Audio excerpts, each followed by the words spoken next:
Pai, estamos aqui, Senhor. Está aqui a tua serva, Senhor. Aleluia, glória a Deus. Ela vai transmitir a tua palavra, Senhor, que já está guardada no seu coração, para nós ouvir nessa noite, Senhor. Glória a Deus, aleluia, Jesus. Obrigado, Senhor Deus. Usa ela como o Senhor tem usado, Senhor, para transmitir a tua palavra, tudo aquilo que o Senhor quer falar para a tua igreja. E nós Meu Deus, para te ouvir, Senhor, sua para a honra e glória poderosamente, do Senhor. Glória a Deus. Glória a Deus. Jesus é bom, né, irmãos? Aproveitando que os irmãos estão de pé, eu quero cumprimentar a igreja com a paz do Senhor, né, primeiramente. Agradecer ao Senhor por essa oportunidade, ao pastor pela confiança e a cada um dos irmãos que estão presentes aqui nessa noite. Aleluia. Abre a tua Bíblia no livro de 2 Reis, capítulo 5. Louvado seja Deus. Glorificado é o teu nome, Jesus. Amém.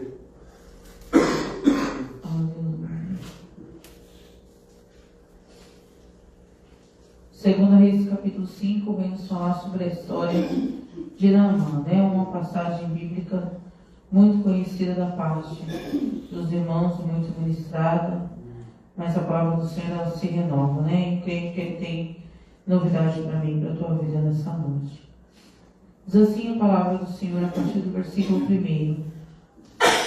E Naamã, chefe do exército do rei da Síria, era um grande homem diante do seu Senhor e de muito respeito. Aleluia, Jesus, glória a Deus. Por ele o Senhor dera livramento aos sírios, e era este varão homem valoroso, porém leproso. Os irmãos podem tomar assim, amém? Eu vou estar louvando o Senhor com o hino e entraremos na mensagem. Aleluia.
Aleluia, Jesus.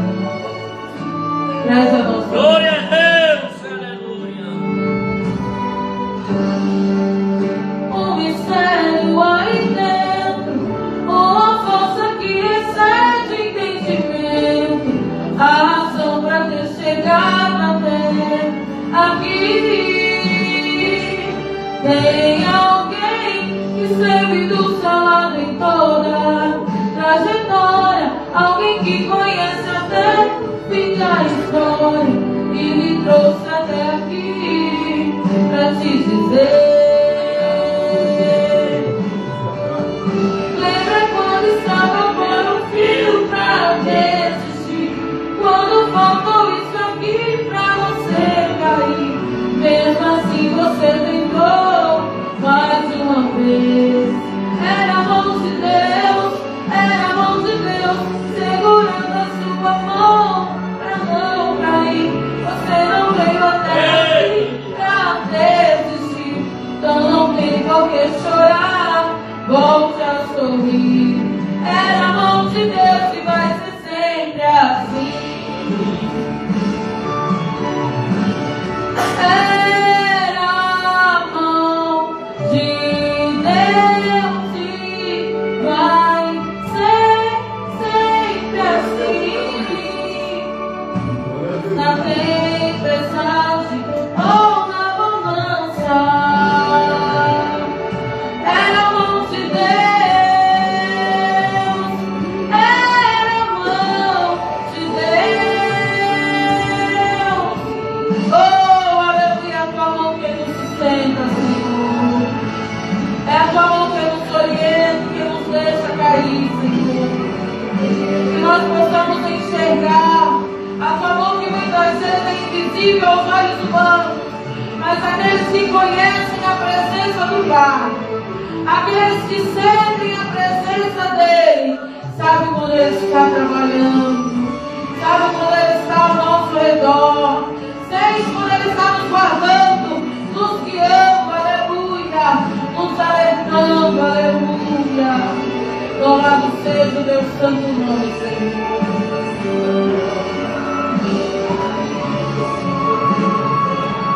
Pra desistir, então não tem por que chorar, volte a sorrir. É a mão de Deus e vai ser sempre assim. Oh, aleluia, é a tua mão, Senhor. Louvado seja Deus. Glorificado é o nome santo de Jesus. Aleluia. Glória a Deus. Glorificado é o teu nome, Senhor. Lemos essa noite uma passagem muito conhecida da igreja, né? Que fala sobre Naamã e a sua lepra.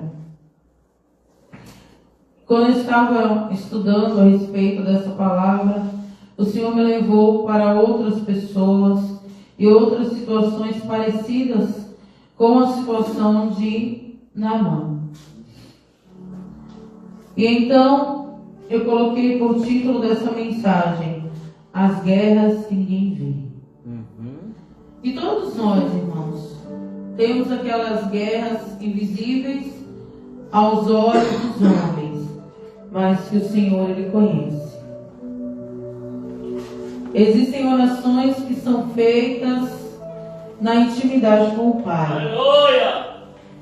Existem guerras íntimas que só falamos para Ele, só conversamos com Ele a respeito delas, porque talvez só Ele possa compreender a dor que há dentro do nosso coração. E a palavra de Deus nos diz que havia um homem, um chefe, um guerreiro, alguém que estava à frente de um grande exército, e um exército vitorioso.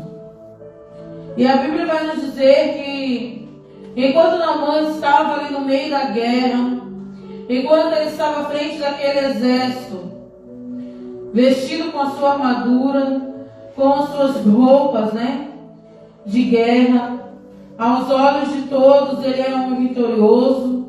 Aos olhos de muitos, talvez, era alguém que despertasse a inveja, o desejo, de ocupar o lugar que aquele homem ocupava. E a Bíblia vai nos dizer que quando acabavam as guerras afora. E ele precisava voltar para sua casa. E quando aquele homem se despia da sua armadura, que para aqueles que viam de fora, era um homem forte, era um homem talvez temido, talvez para os olhos de algum invencível. Um homem que muitos não pensariam em tentar derrotar, em desafiar. Homem que, quando ouvia-se dizer que o exército da Síria estava chegando, enchia os corações de temor, e muitos já se consideravam derrotados diante dele. Mas quando ele chegava dentro da sua casa, que ele tirava aquelas vestes e ele ficava como ele era um homem leproso. Quem via Naamã saindo para as guerras e sendo vitorioso, não conhecia a lepra que estava dentro do seu corpo. E aquela lepra, irmãos, ela nunca foi capaz de impedir que ele fosse vitorioso, ou de impedir que ele fosse para a guerra. Quando ele descobriu que ele tinha aquela doença, ele não parou. Ele continuou, mesmo com a certeza de que não haveria cura. E a Bíblia vai nos dizer que Naamã, apesar dessa dificuldade que para muitos seria um motivo de parar, né? Para muitos seria um motivo de desistir. Apesar de toda essa dificuldade, ele nunca parou, ele nunca cogitou a hipótese de sair daquele exército, de abandonar aqueles que contavam com ele, né? Ele não saiu do seu propósito. E o que é capaz, né, irmãos, de nos tirar do propósito que Deus tem nas nossas vidas? Essa semana, no culto de ensinamento, foi lido a respeito disso, né? O que nos separará do amor de Deus. E nos separar do amor de Deus é nos tirar do propósito, é nos tirar daquilo que o Senhor projetou para as nossas vidas. Nem todos os dias em que nos arrumamos e nos vestimos e viemos à casa do Senhor enfrentar mais uma guerra, porque há uma guerra espiritual que pela misericórdia os nossos olhos carnais não veem. Nem todas as vezes nós estamos sãos, né? Às vezes ensaiamos o nosso melhor sorriso, o nosso melhor louvor, mas ansiamos para um momento em que podemos chegar à nossa casa, despir as nossas vestes e nos mostrarmos diante do Senhor como estamos. Muitas vezes doentes. E a Bíblia vai nos dizer então que Naamã, aos olhos dele, na percepção dele, ele precisava de uma cura física. Era nítido aquilo que ele precisava, né? Como aquele cego que estava à beira do caminho e que o Senhor perguntou: o que queres que eu te faça? Era nítido o que ele precisava, o que ele achava que precisava. Mas o Senhor, ele conhece a nossa verdadeira necessidade. E talvez a verdadeira necessidade daquele servo, quando o Senhor perguntou: o que queres que eu te faça? Era reconhecer que se ele pedisse, o Senhor faria. E a Bíblia vai nos dizer, irmãos, que entre tantas guerras em que aquele homem foi vitorioso, houve uma guerra contra o povo de Deus. E ele trouxe consigo uma menina escrava. E ela servia ali na casa dele. E a Bíblia nos diz então que quando aquela menina olha para a situação daquele homem, ela comenta, né? Oxalá, quem dera o meu Senhor estivesse lá na minha terra, que tem um profeta lá.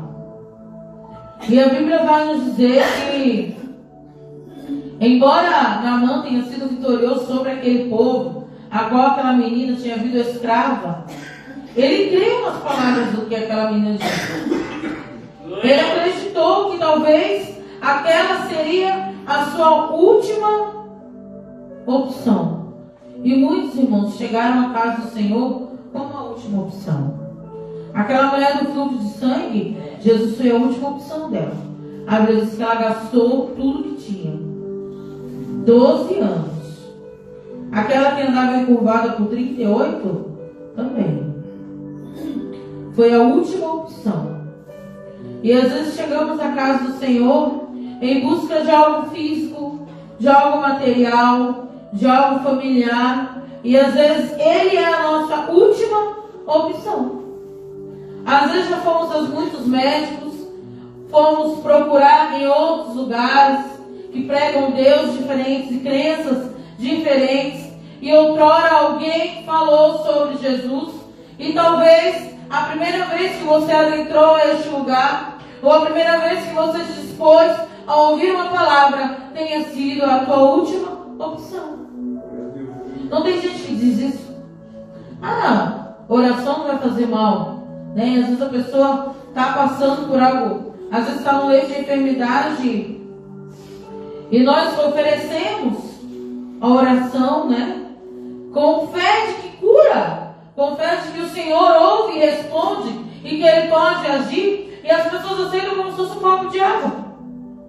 Pode orar, mas nelas não há fé alguma. E às vezes, por ansiar a cura do corpo físico, aceitam aquela oração, e o crente que é esperto e direcionado pelo Espírito Santo, ele não vai só orar, ele já vai aproveitar ali a oportunidade para falar de Jesus.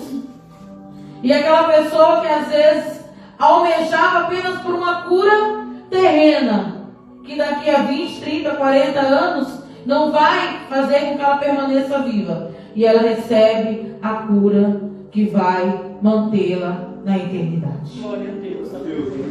E foi exatamente isso que aconteceu com Naamã. Quando ele fez as suas malas, preparou seus homens, encheu uma carruagem de tesouros, crendo que receberia a cura, mas que não sairia daquele lugar devendo nada para ninguém, e foi até o profeta cheio de pompa, cheio de orgulho, esperando talvez um tapete vermelho ser erguido no chão para que ele pudesse pisar, porque afinal ele era Naamã, ele não era qualquer um. Ele era o temido Naamã. E quando ele chega ali e o profeta nem sai para recebê-lo, manda ali o seu moço, que era bem desajeitado, conhecemos bem os relatos bíblicos a respeito de Geazi. E aí ele olha e diz, mas não vem nem falar comigo não. Ele te deu uma ordem, se obedecer, recebe. Se não obedecer, na tua mão está a decisão do sim ou não. E às vezes tem pessoas que vêm a casa do Senhor e recebem esse ultimato, né? Às vezes o Senhor, por misericórdia, usa alguém para falar e dizer, olha, hoje é o dia da tua decisão. Sim ou não. E muitos saem daqui preferindo não, né, irmãos? E perdem, né?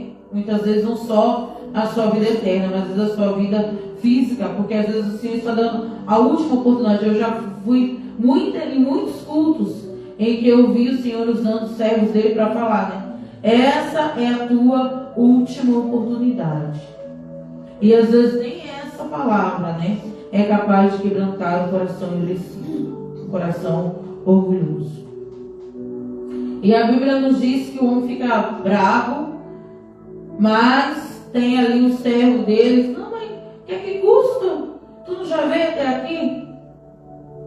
Você não já se dispôs a ouvir essa palavra? O que custa obedecê-la?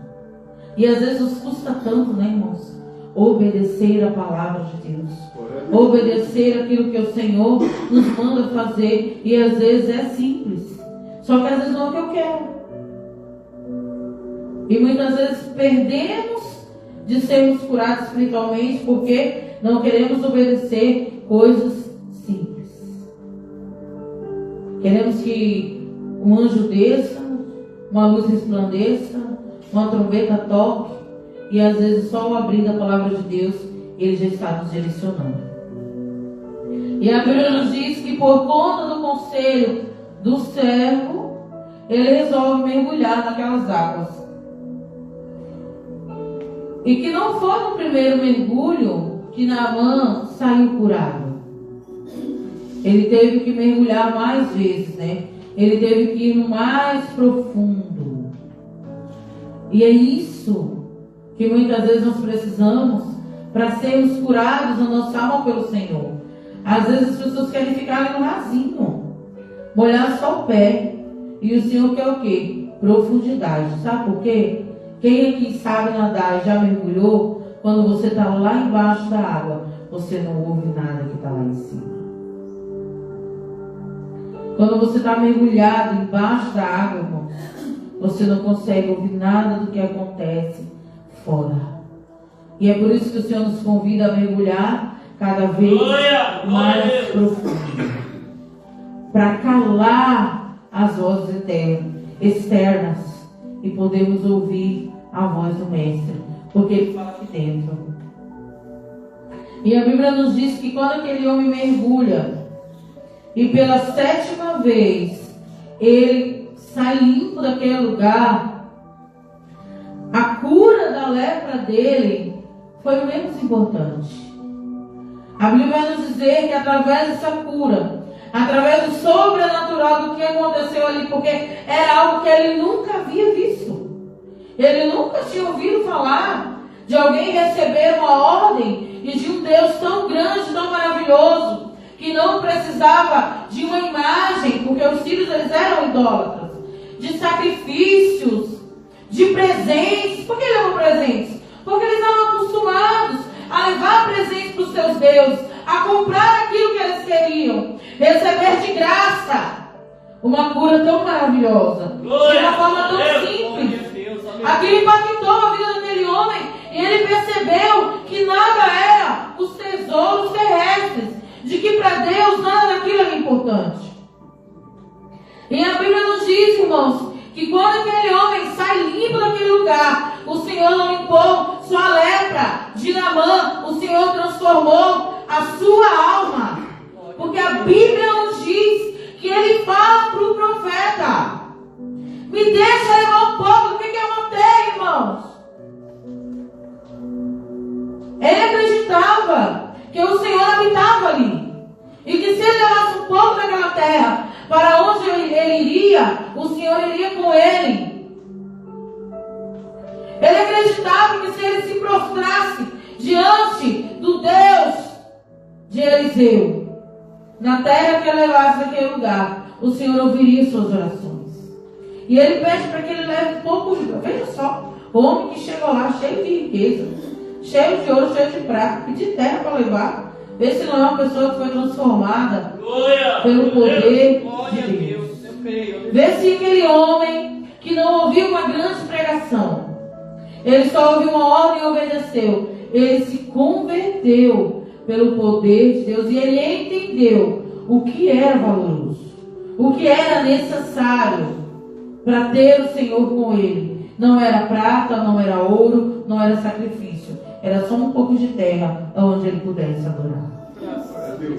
E a Bíblia nos diz, irmãos, que quando ele sai limpo daquele lugar, no mesmo momento entrou um temor dentro dele. Temor que muitas vezes não habita na vida de crentes que tem 30, 40, 50, 100 anos ouvindo pregações, ouvindo testemunho, e o temor não entrou dentro do seu coração. E no momento em que aquele homem foi curado, o temor entrou dentro do seu coração. E ele diz para o profeta que o Senhor o perdoasse quando ele precisasse ir ao templo junto com o rei.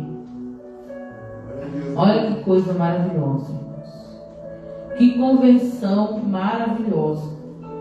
E a Bíblia não diz, mas eu creio que através da conversão daquele homem, ele mostrou o poder de Deus para muitos ali na Síria.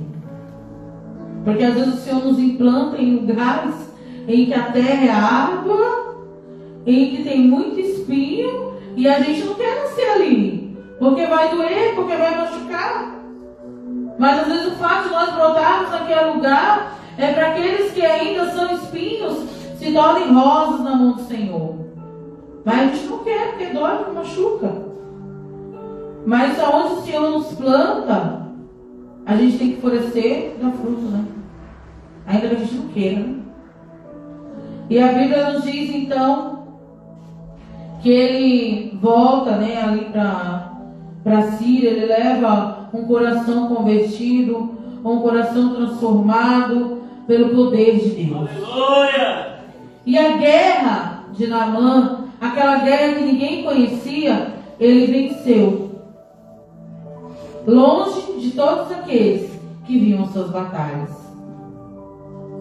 E assim como Naamã, irmãos, eu listei aqui algumas pessoas na Bíblia Sagrada, e talvez você também se encaixe, né, nessas pessoas que têm lutado as suas guerras, que ninguém vê, que ninguém conhece, e que se acharam vitoriosos diante do Senhor.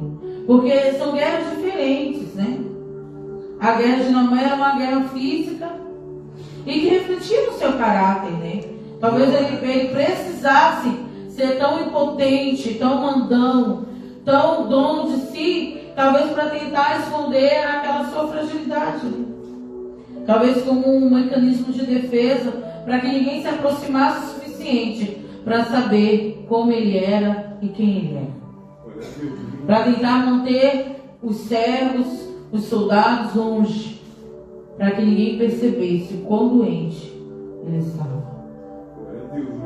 E assim como Naamã, quando nós olhamos para a vida do nosso irmão José, ele também tinha uma guerra que ninguém via, que ninguém conhecia, em que ele lutava ali, certamente no particular com Deus, a guerra da rejeição.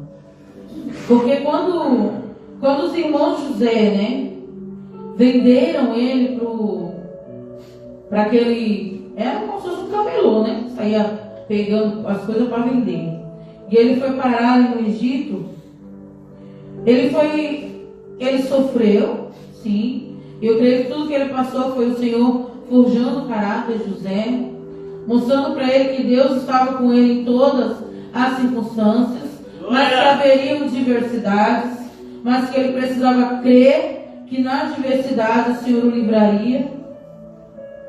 Mas ele chegou a um ponto da vida dele em que ele estava vitorioso, né? Ele foi governador de todo o Egito, mas ainda havia dentro dele uma guerra que ninguém via. A guerra do abandono, a guerra de não ter a sua família consigo, a guerra de estar longe do seu pai, a guerra de ter sido rejeitado, né, pelos seus irmãos. Mas o Senhor, que é poderoso, maravilhoso e misericordioso, preparou para José o tempo. Não foi o tempo dele. Certamente, se fosse pelo tempo dele, teria acontecido muito antes. Assim como quando os soldados vão para uma guerra, eles não veem a hora de acabar, né? E às vezes aquela guerra se estende por longos dias, por longos meses, talvez por longos anos. E quem está lutando almeja o dia em que aquilo vai acabar, almeja o dia da sua vitória. Assim como nós, né? Que lutamos as nossas guerras e pensamos, será que é hoje, Senhor, que eu vou receber a minha vitória? E levou muitos anos, né? Mas o Senhor trouxe a sua família para perto de José de novo. Quando olhamos para Davi, a guerra de Davi, irmãos, a guerra que ninguém conhecia de Davi, foi uma guerra que começou com a sua desobediência, né? José, a guerra dele começou quando ele talvez, por imaturidade, falou daquilo que deveria ser só entre ele e Deus, né? Às vezes a gente fala mais. Por isso que diz que o peixe morre pela boca, né? Mas Davi não. A guerra dele começou quando ele resolveu desejar além daquilo do que Deus tinha para ele. E a Bíblia nos diz que ele deseja aquela mulher. Porque o inimigo ele nos tenta nas nossas fraquezas, né? Ele sabe para onde os nossos olhos vão. E quando ele deseja aquela mulher, e ele põe o esposo dela à frente da batalha, e aquele homem é morto, as mãos de Davi, eles são sujos de sangue, porque ele conduziu ele até a morte. E às vezes nós conduzimos as pessoas até a morte, irmãos, com as nossas palavras, com o nosso desprezo, com a nossa falta de amor. E não se engane, o sangue dele vai ser requerido das suas mãos. E a Bíblia nos diz que daquele pecado que ele cometeu, ela engravidou. E o Senhor revela para o profeta Natan corajoso. Será que tem profetas como Natan hoje, né? Chegariam de frente na cara do rei e diriam tudo aquilo que ele precisava ouvir? E a Bíblia nos diz que Natan fala para Davi que aquela criança ela não viveria. E que a espada nunca mais sairia de dentro da casa de Davi. Davi viveu essa guerra, irmãos, por toda a sua vida.